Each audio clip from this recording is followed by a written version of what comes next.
Hello everybody, my name is Viktor and welcome to an amazing ViktorView starring me, Viktor. Not just any Viktor, the best Viktor, definitely the only Viktor you should listen to, and a very spiffy Viktor tonight because we have special guest today for this amazing ViktorView. Very interesting man, plays for the Direwolves. Everyone, it is Chuffer! Woo! Hey guys. How are you doing today? I'm pretty good. That is good to hear. I hope you are ready for some serious questions, sir. Sure I am. That's good. Okay, so I'm gonna get straight into this. Mr. Chuffer, I'd like everyone to get to know you a bit better. So, obviously, I started playing Gangplank when I played this game. Great champion, probably the best one there ever was. Who was your favorite champion? Which role were you playing him in? Or her? Or it? When I first started, I'm not sure which first champion I played, but I remember playing when Octon first came out, like when his Spotlight came out, and it really interested me because I came from like a background of Dota, and they didn't really have, they had jungles, but they didn't actually give buffs, and that's what kind of put me into League. But that was a while ago, so I don't really remember my first champion, but I do remember Nocturne a lot, and I think as soon as I had enough IP, I think I bought either Nocturne or Ezreal. And they became my first, most favorite champion because they were 6.3k and it takes about a year to get that much IP.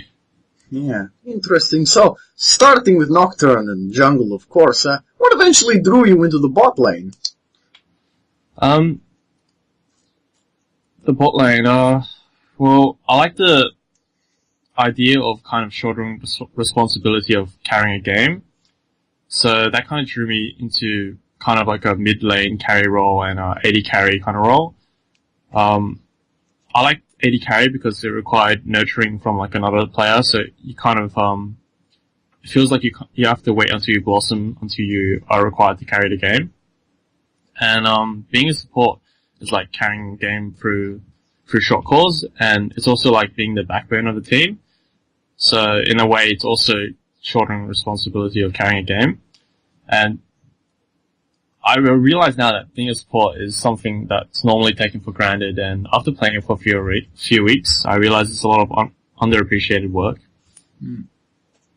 I definitely agree with that 100%. I did do a little bit of support myself, and it was big eye opener now. The pre-season is settled in. How's that feel? Are you worried about it? The game, well, I've had quite a few games recently. It doesn't feel that much different. Yeah. I thought it would be a lot more different because of what the changes, but it's sort of the same thing, I guess. Yes. Just, the jungle has a lot of confusing buffs on it now, and I think that's mainly because I haven't actually tried a new jungle. Yeah, so, we got all these new scaling buffs on the dragon, of course, Nashor is very heavily about lane pushing now because of the massive minion buffs it's giving and all this. So, do you think this is really going to put any changes on kind of the bot lane champion pools for a lot of professional players when they're thinking about in pick and ban phase? Who am I going to pick? And who's going to be too strong for this game? We need to ban them out.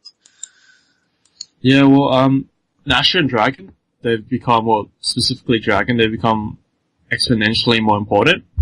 There's like a stronger need to establish like early game dominance, and this is impacting bot lane because if you're opting to get a weak bot lane combo like Tristana or a Vayne, Twitch, you're gonna have to kind of compensate somewhere else in the map. Say get an early ganking jungle like Jarvan or Rumble, because you can't afford to lose the early game anymore. Because running the mindset of, yeah, they can have this dragon, they can have those towers, is not going to work now unless you have an incredibly solid plan for when they actually do get those objectives, because you'll get heavily punished when the dragons start to stack up, because the stacks, yeah, they will pretty much overwhelm you and you'll eventually lose the game.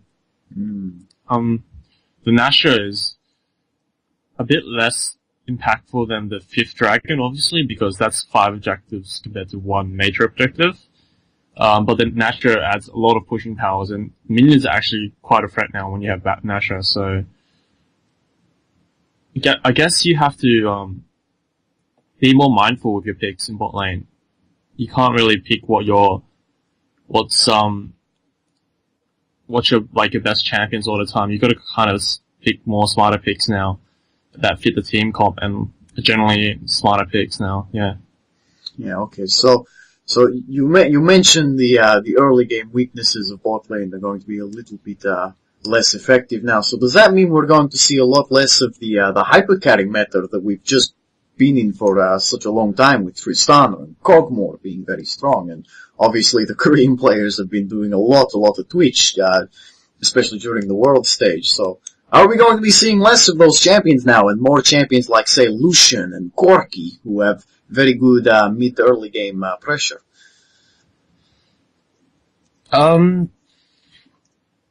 I'd say sort of, because that mid-game, early-game spike is really important, and Corki and Lucian fit those type of roles. Like, they bring you a lot of pressure mid to early game. Mid to early game. But I don't think we'll see less of, like, Tristana.